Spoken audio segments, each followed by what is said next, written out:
So first things first, for the gun to go off, it's got a fire, obviously. You get an explosion inside there. And we're going to start the chain of unloading and loading this gun again.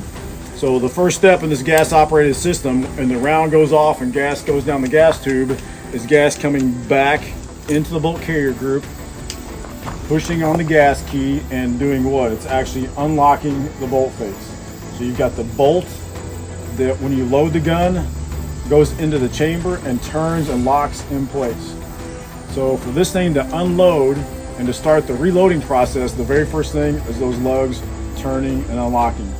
What would prevent that? Well, a gas issue in the gas tube. If there's not enough gas coming back into the gun, you might not get that, or you might get a partial unlocking, or you might get some lugs that are broken. We just saw yesterday, Teddy's gun, the bolt, it wasn't one of the lugs on the bolt, but it was the extractor itself that broke off. And so his gun cycled, but it didn't pull an empty shell casing out of the gun. So there are some issues right there. So we've got unlocking. The next thing that's going to happen is extracting that shell casing out of the chamber. And this is probably, other than the number one malfunction, is that I forgot to load my gun. That's number one. Number two malfunction we see is probably something to do with the extraction process, extracting the empty shell casing out of the gun. A lot of times it has to do with dirty guns. A lot of times it has to do with steel cased ammunition. Mostly we see it has to do with just that shell casing not fitting very well in the chamber. And so we get steel cased a lot, real dirty guns. The gun just kind of locks up and there's not enough juice to extract that empty shell casing out of the chamber. People come in here every day with their rifles to us, like, hey Dave, I saw a shot, I can't pull the charging handle back, what's going on? We look at it, like, did it fire? Yeah, it's fired. So there's probably an empty shell casing in the chamber. Usually it's not stuck in there really, really bad. So the number one drill we see for fixing that is just something called mortaring, where we're going to take the gun and kind of beat it on the ground to help us assist unlocking the bolt carrier group. First step of that is make sure your expandable stock is collapsed. If we try to slam this down here, you're going to break part of your stock off. So we want that collapsed all the way. We want this going in a safe direction. We're going to hold on to the T-handle. So I'm going to try and get some inertia, some momentum going to where when I bump this on the ground, remember the firefighters talked about this concept of shocking the door? Shock the door, they're just tapping it. It helps kind of add vibration to loosen up where parts are fitting tight. And that's what is essentially going on here. We're shocking the chamber, adding vibration to where the shell casing now is not gripping on tight anymore. All right, so there's a little bit of inertia involved, but it's mainly just shocking the gun. So holding on to the T-handle, I got my stock collapsed. I'm essentially just going to bounce the gun down, continue the T-handle, charging handle all the way down, and let this inertia and momentum and shock loosen that shell casing in the chamber and extract on. And it's very successful in getting most stuck shell casings out of your gun. Works very well. I've had some guys come out saying, like, Dave, I tried to get this shell casing out of my gun and I just couldn't. I'm always curious. I'm like, well, show me what you did. I have a lot of guys will get on a table or take a knee and they'll be like, wham, wham, they're just beating the gun. I'm like, were you pulling the charging handle down? Well, no, I forgot all about that part. So yeah, let's try that. So we're trying to get motion going with the charging handle, the momentum of stopping the gun, keeping the charging handle going, shocking it to add vibration so the empty shell casing comes out. So extraction. So broken extractor maybe, usually shell casing. Does anybody have any problems with ammo? Like, is there ammo that won't work through your guns? Have you found? Will eat up just about everything? Most of them do very well. It's very tempting to find a box of Tula steel cased ammo and it's real cheap and you buy it and it's just going to let you down. You're going to just get mad probably. Steel cased ammo is not going to hurt your gun. It's not steel that's hard enough to scratch the inside of your chamber or barrel. It's just not. The inside of your chamber and barrel is usually something called chromoly vanadium. It's one of the hardest steels you could possibly get. So steel's not going to scratch up or really do that type of damage to the inside of your gun. but it's going to cause you problems. It could cause a broken extractor, that type of thing. So we fixed the failure to load the gun, real simple. All right, we figured that out. We had an empty shell casing stuck in here. We got that figured out. Next one we often see is during this extraction process is the bolt carrier group not come all the way to the rear. It doesn't bottom out all the way. It comes halfway back or not all the way back. And the number one issue of that is gas. For some reason, there's not enough gas coming down the tube. Just the force of the round going off is not pushing this bolt to the rear. Because remember, those lugs have it locked in place. The whole bolt carrier group and the bolt is locked into the chamber, and it can't go backwards until gas comes screaming back down the gas tube, unlocks the bolt, and then it shoves it all the way to the rear. So if this is only coming halfway back and you're getting issues where you get a lot of double feeds, or the bolt won't even feed a new round at all, it doesn't even come back far enough to get a new round, you probably got a gas issue. Gas is leaking from somewhere it's not supposed to be. Maybe the gas tube did not get lined up right when it was installed. Maybe you've got some loose parts on your bolt carrier group, the gas key itself. See, you think if you ever looked at your bolt carrier group and see the gas key where it's bolted onto the top, it looks like that would be impossible to come loose. Most of them are staked, which means some tool has shoved metal into the side of the bolt that holds it on, so it shouldn't even be possible for that bolt to unscrew and come loose. And it just does. I don't know what the magic is behind it, but the violence going on inside of here is enough vibration that over time it can loosen up parts and it can cause gas to leak out. So we got that issue going on. So we're now getting to the part where we're extracting the empty shell casing out of the gun all the way. Now we're going to be ejecting the shell casing out of the ejection port. So that comes all the way back with the spring in your bolt face. Let's just go ahead and get this thing out here. There's a little pin in your bolt face that has a spring under it, and that's what's adding pressure to eject your empty shell casing out of the gun. Somebody grab me a round of ammo. You got one handy. So this little round pin is your ejector pin and ejector spring underneath it, and it's under a lot of spring tension. If I were to take this to the face and then the nose of a bullet and press down on that, I should feel a lot of resistance. It's not a baby spring under there. It's very strong. When you get a new bolt carrier group, you should test that. You should kind of get to feel what that pressure is, so that when you test that and it's real weak, you know the difference. It's like when you throw a flashbang, you know what it's supposed to sound like, and we all obviously heard what it does sound like. There's a difference. So know what your normal pressure should feel like. You can also just take a round of ammo and kind of set it into the face of the bolt and set it into there, and this should fling out off of here, just spring pressure pretty decent. It's not going to fly 10 feet down the road, but you can check your spring tension by that as well too, and just feel that should be strong. That should be strong tension on there that's going to fling this away from my bolt carrier. All right, so we see those issues sometimes, not too often. There's a dollar bill back right there.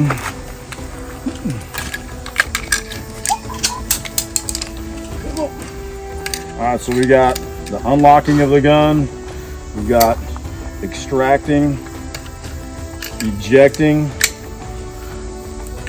the empty all out. I hear a lot of people too talk about the angle that the shell casing comes out.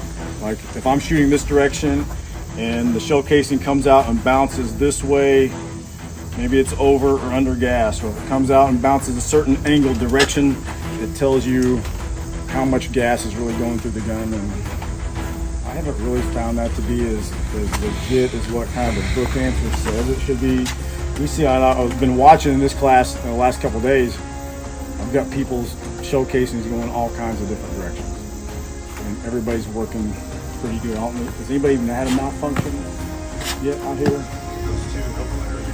Yeah, I wouldn't even count that. As far as something going on with the gun itself, probably not. So I wouldn't pay a whole lot of attention to that. So gone through that process, we've extracted, empty out. Now we're going to start with the loading process, stripping a new round off the top of the magazine. We will see magazines that start to fail, cause a lot of problems here. During this hard slam back of the ejection process, if you have an old PMag, we see a lot of rounds during this process. The top round bounces out of the top of the magazine. It pops out. Then this goes forward and strips another round off the top, and now I'm trying to jam 2 rounds into one hole. So you got to kind of watch. I run PMags for a long time and had great success with them, but after 7-8 years of running the same magazine, the feed lips at the top do start to flex, and I'm started noticing this one. I used to run a double PMag on my patrol rifle. And one time I got on my car with it going to a call, and I bumped my rifle on the door or something, and a round popped out of the top of the exposed secondary magazine. I thought, well, I just bumped it. It wasn't that big a deal, and I put it back in there. And a couple days later, I got out my rifle again, bumped it on something else, which is probably a clue. I probably need some better weapon handling skills. I bumped it on something else, and it went brrr, just vomited like 20 rounds out of the top of that PMag onto the ground. What is going on? Well, that mag had obviously reached its limit of its capability to even hold ammunition in that mag. And if that mag would have been in the gun, on the cycling of the gun, rounds would have popped out the top and tried to load 2. All right, so that's an issue that can happen. So because we're trying to strip new rounds off and get that chambered and then relocked, some issues can happen there. Sometimes we see guys taking magazines out of your pocket, go to put in the gun, and you've got junk on your magazine. Maybe it's just dirt from your pocket. Maybe it's a gum wrapper. I have seen some weird stuff stuck in here. And it could be a lot of things that get introduced in there you just don't know about. So we do see a lot of stuff. Ultimately, if you try to shoot this gun to kill somebody and it doesn't go off, you should be transitioning to something else. Even if you're far away, the general rule is if I'm like 25 yards and in, and I come up with a rifle to engage on a deadly force and I get a click, I should go to my handgun and keep engaging. If we're farther than that, the thought is try to fix this. But I don't know if it just all depends on the situation. I could be 40 yards away, my rifle goes down, and if I don't have any cover, I might just be getting my handgun out and continuing the job with that. And you're very capable with a handgun of shooting somebody at 40 or 50 yards. So, situationally dependent. You don't want to be exposed to a threat if you just come up to shoot and it doesn't go off, and then you're standing there trying to get the secondary gun out or something. So transition immediately if you need to. Always be leaning towards transitioning immediately. And then if you realize you don't need it, somebody else took over the work for you, covering you, or you got good cover, then you can kind of put some guns away and work on the gun if you need to. Any malfunctions that you guys have seen, weird, wise stuff, issues with? Nothing? You might see a couple weird ones out here today. So we're going to run you through some of these to get you to fix it. First immediate action drill, if you come up and you get the very common click, is tap your magazine, try to pull it out, roll your gun over, ejection port down, rack the charging handle, come back up on target, fire. All right, it's real similar to your handgun, except we're really going to make sure the magazine is in. It's going to be tap or push pull, roll the gun over, rack the charging handle. I see many times, we've done this class 6 years, we do this drill every year. Everybody that does this to rack the charging handle or even vertical, they are less successful in clearing their gun than the people that roll this over to get gravity help stuff come out of the gun. Just are. So best case scenario, try and get this ejection port facing down. And if you get to the position where you're clearing a double feed and you're trying to get a bunch of rounds out of here, muzzle up, let gravity help all this stuff come out too, works well too. So muzzle up, ejection port down is going to help you automatically without you even having to think about clearing a malfunction. All right, we'll walk you through that here in a little bit. So once again, most common malfunction, failure to chamber around, come up, click, nothing. you'll know it's a minor malfunction because you'll hear the click. It could be an actual bad round in the chamber. Your gun will still go click. If it's an empty chamber, it'll go click. You'll feel the trigger work. If you're feeling the trigger work, it means nothing's jammed up. It's just an ammunition or a chamber issue. If you go to pull the trigger and nothing happens, this is more complicated now because the gun is out of battery. The bolt carrier group is back a little bit. It's not enough in battery to let the hammer fall. All right, so tap, pull, roll over, rack, come back on target, reassess. You might try that, come up and feel a dead trigger. It's like, nothing's happening. I would still go through that initial tap, pull, roll, rack. You'll notice a difference. You'll notice this isn't working as much. And at some point, you would either transition, obviously, but today we're gonna go right into fixing this. We're gonna look and see what's going on. And our process for double feeds for malfunctions where the bolt carrier group is out of battery is to unload the gun and then load it. Now to do that, there's a couple different ways to get to the unloaded gun. What we've seen in these drills that helps people be more successful is first thing, source of ammunition out, magazine out, and then lock the bolt back. Now, some people would argue that you don't really need to lock the bolt back, or I could take the mag out, just rack it a couple times, magazine in, and load it. That's one way, that's a roadmap to get to the end. But here's a couple issues that come up. On a double feed or a failure to eject all the way, sometimes we get rounds jammed up in the ejection. And let's say that's the case. You tried your immediate action drill, it didn't work. You look, I can tell stuff's jammed up, so I drop the magazine and I just go doing this real quick to try and clear it. I put a magazine in, and what I've done is I've hammered the rounds deeper and harder into all these nooks and crevices, and this isn't clearing my gun, this is making it worse. I'm jamming the extra ammo harder and harder and harder and harder into the ejection port. So don't think on a double feed that this is going to be your best option for clearing it. It might, but it's probably going to jam you up worse. So magazine out, lock this to the rear. Now this is as wide open as possible. And I'm probably at this point going to get some fingers in here with the barrel up, port over so gravity helps me. Fingers in for the magazine well, or fingers in for the ejection port. Bang that stuff out of there. Once it's clear, new magazine in, bolt goes forward, and I'm ready. So on the double feeds, mag out, locking the bolt to the rear. It might not be, it's not the only way, but I see it as a very successful way to get you cleared out and set up. So there's a bunch of different ways to do this. If you've decided to do it different, awesome, as long as you know why you're doing it, that you're also aware. Some people go through this malfunction clearing process and just don't know what's going on. So you guys drop the magazine, rack this 10 times, and you know they don't even imagine what's going on over here, or they don't look. They just assume that doing this is going to fix the gun, because in your handgun, that fixes your gun pretty good. Just rack the slide a bunch, everything comes out. Well, doing that on this, on a double feed, it's not successful very often.